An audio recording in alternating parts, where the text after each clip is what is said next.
నమస్కారం అండి. నా పేరు Arun Reddy. Welcome to my YouTube channel Arun Reddy tech 5.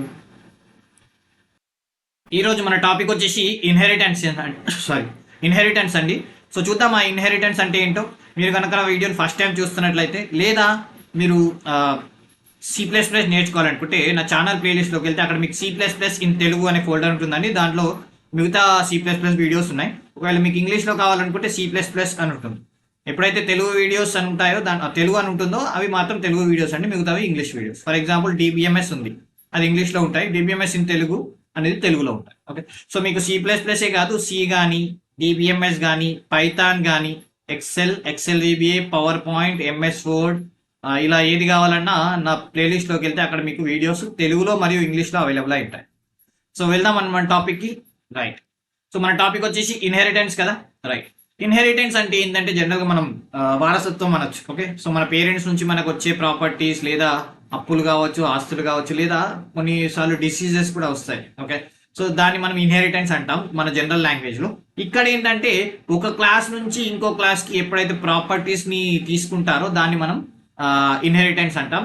ఆ తీసుకునే దాంట్లో ఇచ్చేదేమో బేస్ క్లాస్ అంటాం, తీసుకునేదేమో డిరైవ్ క్లాస్ అంటాం. ఓకే, చూడండి, the inheritance is a capability of one class to derive or inherit the properties of another class. So ఒక క్లాస్ ఇంకో క్లాస్ నుంచి తీసుకుంటుంది. సో ఇవి వీటిని ఏమంటామంటే the class the derive properties is called derived or derive class or child class. So ఏదైతే తీసుకుంటుందో దాన్ని మనం డిరైవ్ క్లాస్ అంటాం లేదా చైల్డ్ క్లాస్ అంటాం. The class from which properties are being derived is called as base class or parent class. So ఎవరైతే ఇస్తున్నారో okay వాళ్ళని మనం పేరెంట్ క్లాస్ లేదా బేస్ క్లాస్ అంటాం. Okay, right. సో మీరు ఇక్కడ చూడొచ్చు AB. సో ఇక్కడ ఈ యారో సింబల్ ఏంటంటే B అనేది A నుంచి ప్రాపర్టీస్ ఇన్హెరిట్ చేసుకుంటుంది, అంటే తీసుకుంటుంది. Okay, so B derives from A. So ఇప్పుడు ఏమవుతుంది, B అనేది చైల్డ్ క్లాస్ అవుతుంది, A అనేది పేరెంట్ క్లాస్ అవుతుంది. ఓకే, సో పేరెంట్స్ నుంచి మనకు వస్తాయి కానీ మనం ఎప్పుడు ఏమి ఇవ్వలేము ఆస్తి పేరెంట్స్కి. రైట్, ఇన్ జనరల్గా. ఓకే, సో మన చట్ట ప్రకారంగా అలాగే ఇక్కడ కూడా కాన్సెప్ట్ అదే. ఒక ఏదైతే ఇస్తుందో మనం దాని పేరెంట్ క్లాస్ అంటాం, తీసుకునే వాళ్ళని మనం డిరైవ్ క్లాస్ అంటాం లేదా చైల్డ్ క్లాస్ అంటాం. Okay, right. సో సింటాక్స్ చూడండి, క్లాస్ జనరల్గా base class as it is రాస్తాం. ఓకే, సో బేస్ క్లాస్కి ఏం చేంజెస్ ఉండవు. డిరైవ్ క్లాస్లో మనం ఇక్కడ కోలన్ చూడండి, ఈ కోలన్ పెడితే ఆటోమేటిక్గా ఈ డిరైవ్ క్లాస్ అయిపోతుంది. మామూలుగా రాసిన క్లాస్ని మనం ఇక్కడ పేరు రాసామనుకోండి బేస్ క్లాస్ అని, ఆ మామూలుగా రాసిన క్లాస్ కూడా ఏమవుతుందంటే బేస్ క్లాస్ అయిపోతుంది. రైట్, సో బేస్ క్లాస్లో ఎలాంటి చేంజెస్ ఉండవు, ఓన్లీ డిరైవ్ క్లాస్లో మాత్రమే చేంజెస్ ఉంటాయి. ఈ సింటాక్స్ అనేది డిరైవ్ క్లాస్కి మాత్రమే వర్తిస్తుంది. మరి ఇక్కడ విజిబిలిటీ మోడ్ అన్నారు కదా, విజిబిలిటీ మోడ్ అంటే ఏంటి అంటే అది ప్రైవేటు, పబ్లిక్, ప్రొటెక్టెడ్ మోడ్ ఉంటాయి మనకి. యాక్సెస్ స్పెసిఫైస్ అంటారు కదా, దాన్ని మనం ఇక్కడ విజిబిలిటీ మోడ్ అంటాం. ఓకే, సో ఈ విజిబిలిటీ మోడ్ ఏంటి, అది ఏంటి అనేది నెక్స్ట్ టాపిక్లో చూద్దాం. ఓకే, సో చిన్న ప్రోగ్రామ్ రాశాను చూడండి. సో బేస్ క్లాస్ ఏం చేంజెస్ లేవు, మామూలుగా మనం ఒక క్లాస్ ఎలా రాస్తామో అలానే రాశాను. కానీ డిరైవ్ క్లాస్ రాసేటప్పుడు కోలన్ వాడాను. కోలన్ వాడితే ఆటోమేటిక్గా ఏమవుతుంది, కోలన్ తర్వాత మనం ఏదైతే పేరు ఇచ్చామో, ఇప్పుడు బేస్ అని ఇచ్చాము, ఇప్పుడు ఈ బేస్ అనేది బేస్ క్లాస్ ఏమవుతుంది, పేరెంట్ క్లాస్ అవుతుంది. డిరైవ్ క్లాస్ ఏమవుతుంది, చైల్డ్ క్లాస్ అయిపోతుంది. రైట్, సో ఈ కోలన్ మొత్తం చేంజ్ చేస్తుంది. రైట్, సో మరి ఇక్కడ ఏం జరుగుతుంది అంటే మీరు ఇక్కడ చూడొచ్చు, n=22 అన్నా, ఇక్కడ Cout n అన్నా. మరి n అనేది ఇక్కడ ప్రింట్ అవుతుందా అంటే అవును. ఎలా ప్రింట్ అవుతుంది, మరి ఇక్కడ ఏమి ఎన్ని స్పెసిఫై చేయలేదు, మళ్ళీ ఇక్కడ చేయలేదు కదా, ఎలా ప్రింట్ అవుతుంది అంటే బేస్ క్లాస్ నుంచి అలా డిరైవ్ క్లాస్ కి ప్రాపర్టీస్ అనేది ఇన్హెరిట్ చేసుకోవచ్చు. రైట్, ఇన్హెరిట్ చేసుకోవచ్చు. రైట్, మరి పబ్లిక్ అని పెట్టాం ఒకటి చూడండి, పబ్లిక్ అని పెడితేనే ఇన్హెరిట్ చేసుకోవచ్చు, ప్రొటెక్టెడ్ అని పెట్టినా ఇన్హెరిట్ చేసుకోవచ్చు, ప్రైవేట్ అని పెడితే మాత్రం ఇన్హెరిట్ చేసుకోరాదు. చిన్న ఎగ్జాంపుల్ చూడండి, ఇప్పుడు మనం మెయిన్ ప్రోగ్రామ్ లో డిరైవ్డ్ క్లాస్ పైనే మనం క్రియేట్ చేస్తాం. డిరైవ్ క్లాస్ ని ఎందుకు క్రియేట్ చేస్తాం, మనము డిరైవ్డ్ క్లాస్ పైన ఆబ్జెక్ట్ ఎందుకు క్రియేట్ చేస్తామంటే డిరైవ్ క్లాస్ లో మనం బేస్ క్లాస్ ప్రాపర్టీస్ తీసుకుంటాం కాబట్టి డిరైవ్ క్లాస్ ని కాల్ చేస్తే ఆటోమేటిక్ బేస్ క్లాస్ ప్రాపర్టీస్ అనేవి ఇక్కడ చూడండి, డి డాట్ ఫంక్షన్ అనేది ఇక్కడ ఉంది, అయినా మనం డిరైవ్ క్లాస్ ఆబ్జెక్ట్ క్రియేట్ చేసి కాల్ చేస్తే ఆటోమేటిక్లీ వాటిని కూడా మనం ఇక్కడ కాల్ చేయొచ్చు, రన్ చేయొచ్చు. Okay, right. ఓకే, సరే. ఇప్పుడు మనం ఈ విజిబిలిటీ మోడ్ అని ఇందాక మాట్లాడుకున్నాం కదా, పబ్లిక్, ప్రైవేట్, ప్రొటెక్టెడ్ ఏంటి అంటే ఫర్ ఎగ్జాంపుల్ నేను ఏదన్నా ఇంటి ఏ అని పబ్లిక్ పెట్టాను అనుకోండి, అది 3 దగ్గర వాడచ్చు. ఓకే, కాకపోతే ఇక్కడికి వెళ్ళినప్పుడు ఏమవుతుందంటే ప్రొటెక్టెడ్ని పబ్లిక్లో ఏ ఉంటే అది పబ్లికే ఉంటుంది, ప్రొటెక్టెడ్లో ఏ ఉంటే ప్రొటెక్టెడ్ ఉంటుంది. కానీ ప్రైవేట్ మనం క్లాస్ బయట వాడరాదు, మనకు తెలుసు. అలాగే నేను ఒకవేళ ప్రొటెక్టెడ్ అని రాశాను అనుకోండి, పబ్లిక్ కాక ప్రొటెక్టెడ్. ఓకే, ఇక్కడ టేబుల్ కూడా ఇచ్చాను చూడండి. ప్రైవేటు మనకి పబ్లిక్ మోడ్లో కూడా ఇన్హెరిట్ చేసుకోరాదు, కానీ ప్రొటెక్టెడ్ ఉంటుంది, పబ్లిక్ ఉంటుంది. మరి ప్రొటెక్టెడ్ ఉంటే చూడండి, ప్రొటెక్టెడ్ మోడ్లో ప్రైవేట్ అనేది మళ్ళీ ఇక్కడ ఇన్హెరిట్ చేసుకోరాదు, ప్రొటెక్టెడ్ అనేది కూడా ప్రొటెక్టెడ్లోకి వస్తుంది, పబ్లిక్ కూడా ప్రొటెక్టెడ్ అవుతుంది. అంటే ఇక్కడ పబ్లిక్లో మెన్షన్ చేసిన ఏ కూడా ప్రొటెక్టెడ్ అయిపోతుంది, రైట్. మరి ప్రైవేట్ మెన్షన్ చేస్తే చూడండి, ఇక్కడ ప్రైవేట్ మెన్షన్ చేస్తే ప్రైవేట్ ఉన్నవేమో యాక్సెస్ చేసుకోరాదు, పబ్లిక్గా ప్రొటెక్టెడ్ ఉన్నవి కూడా ప్రైవేట్ అయిపోతుంది. చూడండి, ప్రొటెక్టెడ్ పబ్లిక్ ఉన్నవి కూడా ప్రైవేట్ అయిపోతాయి, ఇక్కడ ఇన్హెరిట్ చేసుకోరాదు. ఇది విజిబిలిటీ మోడ్స్ అంటాం దీన్ని. Okay, right. సో ఇలా చూడండి. ఓకే, సో ప్రైవేట్ ఉన్నది యాక్సెస్ చేయరాదు, పబ్లిక్లో ఉన్నది పబ్లిక్ ఉన్నప్పుడు పబ్లిక్, ప్రైవేట్ ప్రొటెక్టెడ్ ఉన్న ప్రొటెక్టెడ్, ప్రైవేట్ ఉన్నప్పుడు ప్రైవేట్ అయిపోతుంది. ప్రొటెక్టెడ్ మాత్రం పబ్లిక్ అయినా ప్రొటెక్టెడ్ ఉంటుంది, ప్రైవేట్లో మాత్రం ప్రైవేట్ అయిపోతుంది. Okay, right. ఓకే, సో మరి టైప్స్ ఆఫ్ ఇన్హెరిటెన్స్ చూద్దాం. ఈ టైప్స్ ఆఫ్ ఇన్హెరిటెన్స్ అంటే ఏంటంటే, ఫస్ట్ సింగిల్ ఇన్హెరిటెన్స్ అంటే ఒక పేరెంట్ ఒక చైల్డ్, ఒకటే చైల్డ్ ఒకటే పేరెంట్. ఓకే, వన్ లెవెల్ మాత్రమే ఉంటే దానికి సింగిల్ ఇన్హెరిటెన్స్ అంటాం. మల్టీ లెవెల్ ఇన్హెరిటెన్స్ అంటే ఫర్ ఎగ్జాంపుల్ కొడుకు మనవడు, ఓకే, నా తండ్రి తాత, ఓకే, ఒక లేదా ముత్తాత, అట్లా ఒక్కొక్క లెవెల్ పెరిగిపోతుంటాయి, ఒక జనరేషన్స్ పెరిగిపోతున్నాయి అన్నట్టు. ఓకే, సో ఆ ఎక్కువ జనరేషన్స్ ఉన్నాయనుకోండి, దాన్ని మనం లెవెల్స్ అంటాం. సో వాటిని మనం ఇక్కడ ఎన్నన్నా ఉండొచ్చు. ఓకే, సో మనం స్పెసిఫిక్గా మూడే అని ఉండదు, మల్టీ లెవెల్లో ఎన్నన్నా ఉండొచ్చు. ఓకే, సో హైరారికల్ అంటే ఒక పేరెంట్ పిల్లలు చాలా మంది ఉంటారు. ఓకే, మెనీ చిల్డ్రన్స్ అన్నట్టు. అలాగే మల్టిపుల్ ఇన్హెరిటెన్స్లో పిల్లాడు ఒక్కడే, తల్లిదండ్రులు ఎక్కువ, ఓకే, పేరెంట్స్ ఎక్కువ, రైట్. ఓకే, హైబ్రిడ్ ఇన్హెరిటెన్స్ అంటే ఈ ఆల్రెడీ 1 2 3 4 ఉన్నాయి కదా, ఇవి మోర్ దాన్ ఏదన్నా కాంబినేషన్ ఉందండి. For example single inheritance, multi level inheritance, single inheritance, hierarchical inheritance. So combination of 2 or more మనం హైబ్రిడ్ అంటాం. Okay, right. సో చూద్దాం ఫస్ట్ సింగిల్ ఇన్హెరిటెన్స్ అంటే ఏంటంటే, ఇంతకుముందు చూసిన ఎగ్జాంపుల్ ఉంది కదా, అది సింగిల్ ఇన్హెరిటెన్సే. సో ఏ బేస్ క్లాసు నుంచి బి. ఓకే, సో ఇందాక చూసాం కదా సింటాక్స్, ఇది class A, class B, public A. Okay, so లేదా మనం విజిబిలిటీ మోడ్ అని కూడా రాసుకోవచ్చు ఇక్కడ. Okay, right. సో ఇక్కడ చూడొచ్చు, ఇక్కడ సింటాక్స్ ఇలా రాసుకోవచ్చు. Okay, so syntax derive class ఎందుకు పెట్టానంటే అందులోనే చేంజెస్ ఉంటాయి కాబట్టి. Okay, so base class, derive class. ఒక చిన్న ప్రోగ్రామ్ చూద్దాం దీన్ని. మీరు ఇక్కడ చూడొచ్చు, నేను బేస్ క్లాస్ అని తీసుకున్నాను, డిరైవ్ క్లాస్ లో బేస్ క్లాస్ ఇన్హెరిట్ చేశాను. సో n = 20 అన్నాను, ఇక్కడ ప్రింట్ చేశాను. ఓకే, సో డిస్ప్లేలో ఏం చేశాను చూడండి, డిరైవ్ డి. నేను ఎప్పుడు డిరైవ్ క్లాస్ పైన ఆబ్జెక్ట్ క్రియేట్ చేస్తాను. డి డాట్ ఫంక్షన్ అంటే ఇది, డి డాట్ డిస్ప్లే అంటే ఇది. ఓకే, సో ఈ రెండు ఆబ్జెక్ట్స్ ని మనం యాక్సెస్ చేయగలుగుతాము. సో చూద్దామా, రన్ చేసి ఫస్ట్ మనం సేవ్ చేసి కంపైల్ చేద్దాం. ఎర్రర్స్ ఏమైనా ఉన్నాయా? లేవు, very good, no errors, no warning. Okay, so run చేసి చూద్దాం ఒకసారి.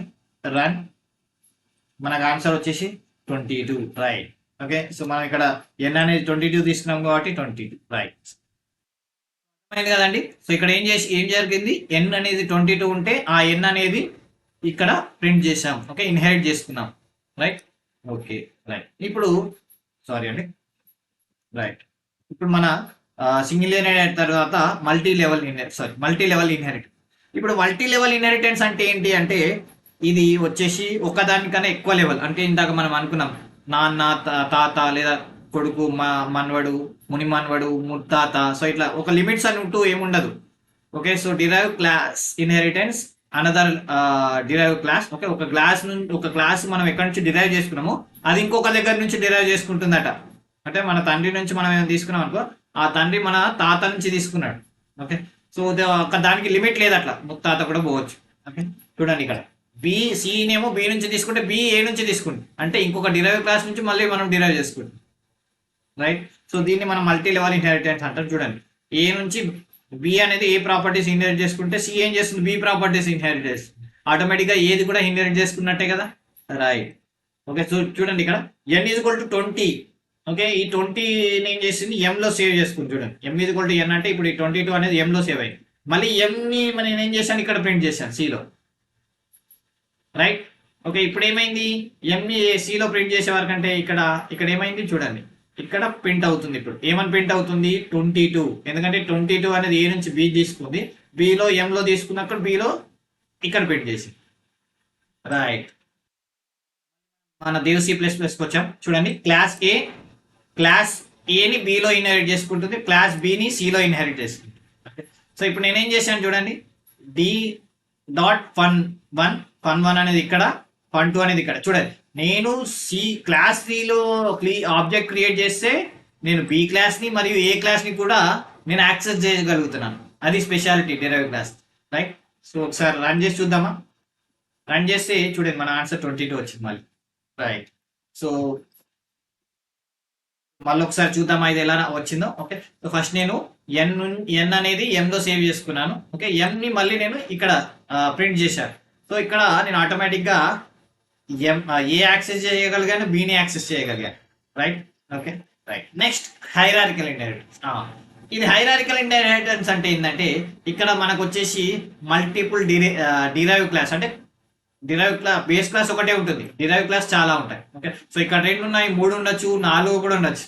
అవన్నీ హైరార్కికల్ కిందకి వస్తాయి. ఓకే, సో చూడండి, ఏ బి ఇన్హెరిట్ చేస్తుంది, అలాగే సి కూడా ఇన్హెరిట్ చేస్తుంది. ఏని బిఏ కాదు, సి కూడా ఇన్హెరిట్ చేస్తుంది, రైట్. ఒక చిన్న ఎగ్జాంపుల్ తీసుకుందాం. ఫర్ ఎగ్జాంపుల్ n = 20, m = 30 అని అన్నాను. నేను n ఏమో నేను బిలో ఇన్హెరిట్ చేసుకుంటున్నాను, m నేను సిలో ఇన్హెరిట్ చేసుకుంటున్నాను. ఇప్పుడు మీకు డౌట్ రావచ్చు, మరి డిరైవ్ క్లాస్ పైన క్రియేట్ చేస్తాం కదా, మరి ఇక్కడ ఏ దాని మీద ఆబ్జెక్ట్ క్రియేట్ చేయాలంటే మనకి ఇక్కడ 2 డిరైవ్ క్లాస్ ఉన్నాయి కాబట్టి రెండింటి పైన మనం ఆబ్జెక్ట్ క్రియేట్ చేస్తాం. రెండింటిని మనం ఫంక్షన్1 కాల్ చేసి డిస్ప్లే చేస్తాం, సెకండ్ ఆబ్జెక్ట్ కూడా ఫంక్షన్1 కాల్ చేసి డిస్ప్లే చేస్తాం. చూద్దాం ఒకసారి, రైట్. ఓకే, మరి ఇప్పుడు చూడొచ్చు, క్లాస్ ఏని బిలో ఇన్హెరిట్ చేసుకుంటున్నాం. ఓకే, అలాగే బిలో ఉన్నది, సారీ అండి ఇక్కడ ఏ రావాలి, ఏ, రైట్. సో ఏని మనం బిలో ఇన్హెరిట్ చేసుకుంటున్నాం, అలాగే ఏని సిలో ఇన్హెరిట్ చేసుకుంటున్నాం. మళ్ళీ క్రియేట్ చేసేటప్పుడు నేను చూడండి, B D1 C2 2 object create చేయాలి, ఎందుకంటే ఈసారి మనకి ఉన్నవి 2 base class. Okay, so D1.function1 అని పిలిచి మళ్ళీ D1.display, అలాగే D2.function1 D2.display, రైట్. సో ఒకసారి చూద్దామా, save, compile, no errors, very good, run చేసి మనకు ఆన్సర్ 20, 30. చూడండి, n ఏమో 20, m ఏమో 30, అంటే 2 యాక్సెస్ చేయగలిగాం మనం, అంటే 2 బేస్ క్లాస్ లోకి ఇన్హెరిట్ చేయగలిగాం. నైస్. మనకు నెక్స్ట్ వచ్చేసి మల్టిపుల్ ఇన్హెరిటెన్స్. మల్టిపుల్ ఇన్హెరిటెన్స్ అంటే హైరార్కీకి రివర్స్ ఉంటుంది. అంటే ఇక్కడ multiple base class, child class, class in child class. Okay, so ఇక్కడ ఏంటంటే పేరెంట్స్ క్లాస్లు ఎక్కువ ఉంటాయి, చైల్డ్ క్లాస్ ఒకటి. సో హైరార్కీకి రివర్స్. ఓకే, సో ఇక్కడ చూడండి, క్లాస్ ఏ, క్లాస్ బి. మనకి మీకు ఇక్కడ డౌట్ రావచ్చు, 2 ఎలా తీసుకుంటాం అంటే ఇక్కడ కామా పెట్టాలి, పబ్లిక్ ఏ, ఇక్కడ కామా పబ్లిక్ బి అని రాసుకుంటాం. ఓకే, సో ఇక్కడ నేను సింపుల్ గా ఏ కామా బి అని పెట్టాను. Okay, right. సో చిన్న ప్రోగ్రామ్ చూద్దామా, చూడండి, ఇక్కడ పబ్లిక్ ఏ, పబ్లిక్ బి. సో ఇక్కడ n = 10, m = 20, 2 కలిపి నేను యాడ్ చేశాను, రైట్. చూద్దామా ఈ ప్రోగ్రామ్. మనం C++కి వచ్చేసాం. సో కంపైల్ చేస్తున్నాను, రైట్. ఓకే, సో మీరు చూడొచ్చు ఇక్కడ class A, class B, class సిలో AB. Okay, so D.function1, D.function2, right, and D.add అంటే ఈ 2 ఎగ్జిక్యూట్ అయ్యాక 10 ఎంత అవుతుంది, 20 కదా, రైట్. చూద్దామా, రన్, అవుట్పుట్ 20 రావాలి, రైట్. ఓకే, నెక్స్ట్ వచ్చేసి hybrid inheritance. Hybrid inheritance is the blend of more than 1 type of inheritance. అంటే ఒకటి కన్నా ఎక్కువ, ఇంతకుముందు చూసాం కదా, ఆ వాటిలో ఏవన్నా 2 లేదా 2 కన్నా ఎక్కువ. ఓకే, సో కలిపి మనం మల్టిపుల్ హైబ్రిడ్ ఇన్హెరిటెన్స్ అంటాం. ఓకే, ఫర్ ఎగ్జాంపుల్ ఇక్కడ class AB single inheritance, B నుంచి సి నుంచి డి తీసుకుంటుంది కాబట్టి మల్టీ లెవెల్ ఇన్హెరిటెన్స్, రైట్. మీకు ఇక్కడ చూడొచ్చు ఎగ్జాంపుల్, క్లాస్ ఏని బిలో ఇన్హెరిట్ చేసుకుంటుంది, సో బి ఏని ఇన్హెరిట్ చేసుకుంటుంది, అలాగే సి క్రియేట్ చేశాను, డి అనేది ఏం చేస్తుంది, బిని సిని రెండిని ఇన్హెరిట్ చేస్తుంది. సో చిన్న ప్రోగ్రామ్ చూడండి ఇక్కడ, సో బి ఏని ఇన్హెరిట్ చేసుకుంటుంది, m = 30, సో a = m, అంటే 30ని ఇక్కడ ఏలో 30 అయిపోయింది. ఓకే, సో బి 10 అని క్రియేట్ చేశారు. సో నేను ఇప్పుడు a + b అన్న, అంటే 30 + 10 ఎంత అవుతుంది, 40, రైట్. సో చూద్దాం ఒక ప్రోగ్రామ్, రైట్. C++లో ఉన్నాం, చూడండి, క్లాస్ ఏ నుంచి ఏమి ఇన్హెరిట్ చేసుకుంటున్నాం, బి ఏమి ఇన్హెరిట్ చేస్తుంది, క్లాస్ ఏ, అంటే ఇక్కడ 30 ఉంది చూడండి, ఏలో 30, a = m అంటే ఆటోమేటిక్గా ఏ అనేది 30.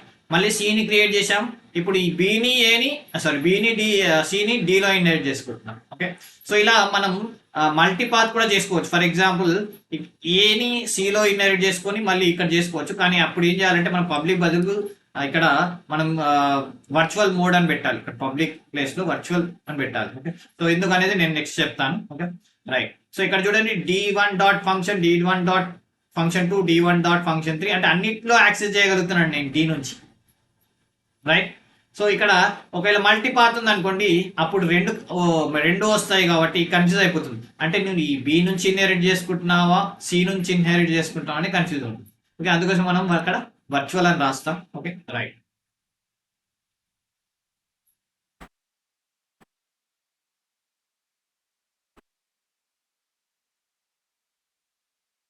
చూడండి ఆన్సర్ 40 అంటే ఎం అనేది ఏ అనేది 30, ఎం 30 కాబట్టి ఏ అనేది 30, అలాగే బి అనేది 10, రెండు కలిపితే 40. మీకు ఇక్కడ చూడొచ్చు ఏబి అన్నాం, బి అనేది 10 అండ్ ఎం అనేది ఏ అవుతుంది కాబట్టి 30. Right, nice. చూశారు కదండి ఈ వీడియో కనుక మీకు నచ్చినట్లయితే తప్పకుండా వీడియోని లైక్ చేయండి, షేర్ చేయండి, నన్ను సపోర్ట్ చేయండి. Thank you.